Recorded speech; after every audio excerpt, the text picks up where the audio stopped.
Olá pessoal, tudo bem? Aqui é Samuel Possebon, editor da Teletime, e a gente está hoje fazendo o nosso boletim Teletime diretamente de Barcelona. Estamos aqui para fazer a cobertura do Mobile World Congress, que vai começar na próxima segunda-feira, e até lá vocês vão me ver nesse quarto do hotel aqui, tentando, na melhor condição possível, levar para vocês o que tiver de mais importante no mercado de telecomunicações.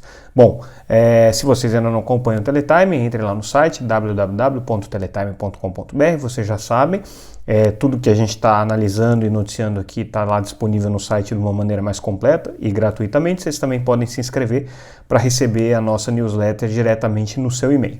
E a gente começa hoje então fazendo a leitura das principais notícias dessa última sexta, que a gente traz algumas informações aí bem interessantes e exclusivas no nosso noticiário.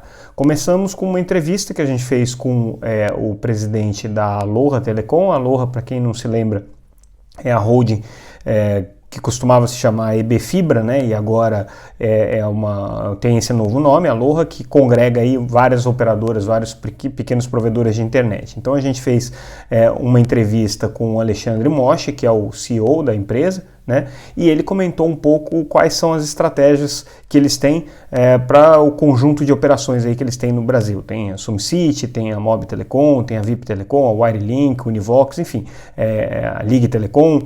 São várias operadoras aí espalhadas pelo Brasil e eles estão comemorando aqui a liderança do mercado entre os pequenos provedores. É um número ainda meio disputado, porque Brisanet e Algar também estão ali no páreo para ver quem é a líder, mas com as consolidações que a Aloha viveu aí nos últimos meses, né, adquirindo novas operações, eles conseguiram agregar aí 750 mil usuários. E aí o que o presidente coloca, o que o Alexandre Moshi coloca para a gente na entrevista, que quem fez foi o Henrique Julião, nosso repórter, é que a expectativa deles agora é ter uma fase de crescimento orgânico, então eles acham que essas operações aí vão continuar se desenvolvendo e vão continuar crescendo de modo que eles consigam ampliar a base deles. A experiência deles já com o que eles já têm hoje foi de dobrar a base organicamente, então eles acham que isso é plenamente factível. E estão apostando bastante aí no mercado de B2B, né? Quer dizer, numa oferta de serviços aí no atacado, que seria também uma forma de conseguir fazer com que a empresa se amplie. E outro ponto que ele destacou aqui na entrevista é a expectativa dele de conseguir agregar valor aos serviços de telecomunicações da Aloha, quer dizer, ir além de conectividade e também começar a oferecer serviço de valor adicionado. Ele já tem uma parceria aí com a Live Mode, que é uma empresa de conteúdos por streaming, que tem direitos aí da Copa do Nordeste, do Campeonato Paulista, e eles acreditam que agora com essa base passando aí de 1 milhão de assinantes, né, somando todos os clientes da empresa, eles vão ter mais facilidade para fazer esse tipo de acordo, esse tipo de negócio com provedores de conteúdo, então ganha massa crítica. E aí o que o CFO da empresa colocou também para a gente nessa entrevista, o Felipe Matsunaga, foi que, bom, ele está vendo um movimento diferente no mercado agora, um movimento de um pouco mais de cuidado nas aquisições e na precificação dessas aquisições de novos provedores de acesso. O mercado viveu aí uma fase bastante intensa de vendas, né, de fusões e aquisições com valores aí bem elevados por assinante. Chegaram assim, a acontecer transações beirando aí R$3.000 por assinante, que são números bastante elevados. O que ele coloca é que agora já não existe mais essa festa toda, as empresas consolidadoras aí já estão olhando com muito mais critério o tipo de cliente que estão colocando, então esses valores não devem se repetir, mas ele acredita que ainda tem espaço aí para algumas aquisições, né? Então depois de tudo que eles compraram, eles ainda veem que existem oportunidades aí, caso os valores cheguem em patamares mais razoáveis. Outra notícia que a gente traz hoje, exclusiva, é uma análise do PL dos jogos de azar, e aí vocês devem estar se perguntando o que isso tem a ver, né? O projeto de lei que legaliza os jogos no Brasil tem a ver com telecomunicações, e o que tem a ver é que tem um artigo lá que apareceu nesse projeto. O projeto, para quem não sabe, é o 442 de 1991, um projeto antigo que foi desengavetado aí pelo presidente da Câmara, Arthur Lira, e então foi aprovado agora pela Câmara, vai ter que passar pelo Senado, mas assim, com uma pressão substancial de uma boa parte dos parlamentares aí para que ele seja aprovado. E nesse artigo 38, o que eles colocam é o seguinte, que a propaganda de qualquer tipo de serviço de aposta que não esteja registrado no Brasil é proibida. E que caberia aos provedores de conexão e de aplicação o bloqueio ao acesso a esses serviços. Então, é uma inovação, né, porque normalmente você não tem essa figura do bloqueio administrativo, em que os provedores de conteúdo são obrigados a bloquear alguma coisa que esteja em desacordo com a lei, né? Isso afeta, obviamente, o mercado publicitário, porque esses sites de aposta, né, esses serviços de aposta são hoje grandes anunciantes das emissoras de televisão, principalmente dos canais pagos. Mas é também um precedente importante para a questão de bloqueio administrativo de conteúdos ilegais, principalmente para o combate à pirataria, então passa a ser interessante por isso, e coloca aí as empresas de telecomunicações, as empresas de aplicações de internet e de conexão à internet, numa situação um pouco complexa de terem que obedecer ao Ministério do Turismo, é ele que vai ser o xerife dessa implementação aqui. Então a gente traz essa análise, é um ponto bem interessante e traz uma inovação aí na regulação da internet no Brasil, que até então a gente não tinha visto.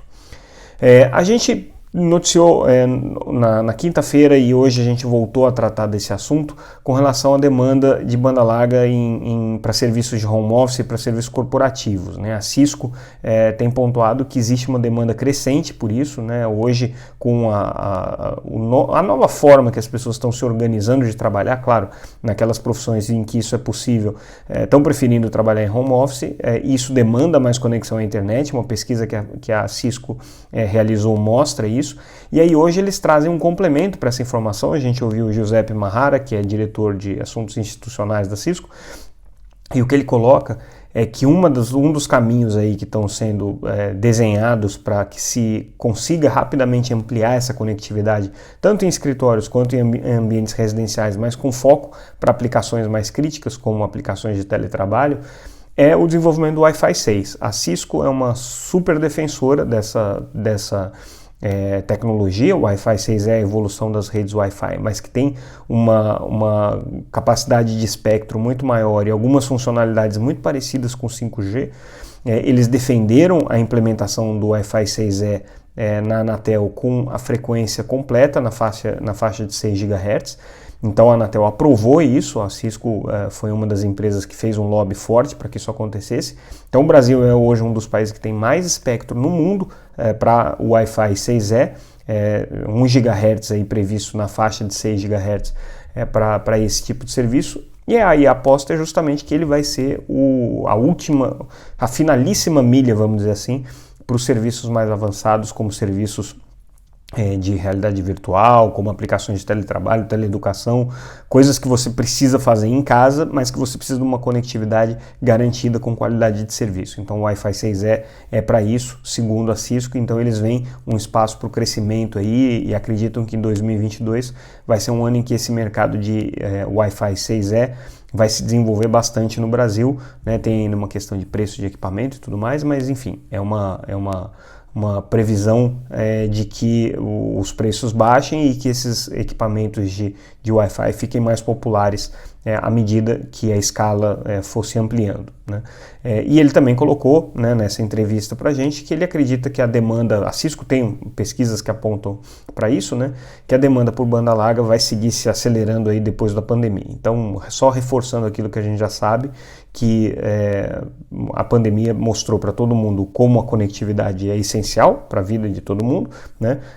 Parecia óbvio, mas foi preciso uma pandemia para isso ficar evidente, né? Tanto para formuladores de políticas públicas como para empresas que estão desenvolvendo as soluções, né? E o que a Cisco aposta é que essa demanda por conectividade vai continuar muito intensa. Uma outra notícia que a gente está trazendo hoje é com relação a infraestruturas críticas de telecomunicações. O Gabinete de Segurança Institucional publicou um decreto para, mais uma vez, criar um grupo de trabalho na verdade não é um decreto, é uma portaria, mas para criar um grupo de trabalho que vai cuidar dessa infraestrutura crítica de telecomunicações. Não é uma coisa nova, o governo já fez isso, já fez esse mapeamento, mas cada vez fica mais importante dentro do trabalho de cibersegurança e de defesa nacional, garantir que a infraestrutura crítica, que são as redes de fibra, as redes que são essenciais para o funcionamento da internet, fiquem íntegras, né? Então esse grupo aqui que está sendo criado, em que a Anatel participa também, vai ter justamente essa função de fazer esse mapeamento e garantir os mecanismos para essa integridade. E aí a gente finaliza com a notícia de que a Vital, que é uma empresa de redes neutras, né, anunciou aí uma plataforma para fazer a integração de provedores de acesso que vão utilizar a plataforma dela. Por que isso é interessante? Uma rede neutra tem que ser neutra do ponto de vista tecnológico, então ela precisa conseguir se conectar com diferentes tecnologias de diferentes provedores. E aí o que a Vital atacou agora com essa plataforma dela é justamente isso, é criar uma forma de você conseguir fazer uma integração de diferentes plataformas dos provedores de conexão com a rede neutra dela. Usa aí APIs de rede, usa padrões abertos de conexão de rede. É uma proposta bem interessante, é um problema que a gente vai ver cada vez mais com a utilização das redes neutras aí. Então a Vital sai na frente nesse movimento. E é isso, pessoal, a gente fica por aqui com esse podcast de hoje, diretamente de Barcelona. A gente vai voltar essa semana com a cobertura do Mobile World Congress, a gente sabe que é carnaval, mas para quem quiser estar antenado com o que acontece aqui, a gente vai manter o nosso serviço com alguma periodicidade, talvez não todos os dias, porque a infraestrutura aqui em Barcelona para a gente produzir não está tão simples quanto a gente imaginou que fosse estar, mas algumas edições a gente vai soltar aí ao longo desse carnaval. Então ficamos por aqui, agradeço mais uma vez a audiência e amanhã a gente volta. Abraço, até mais.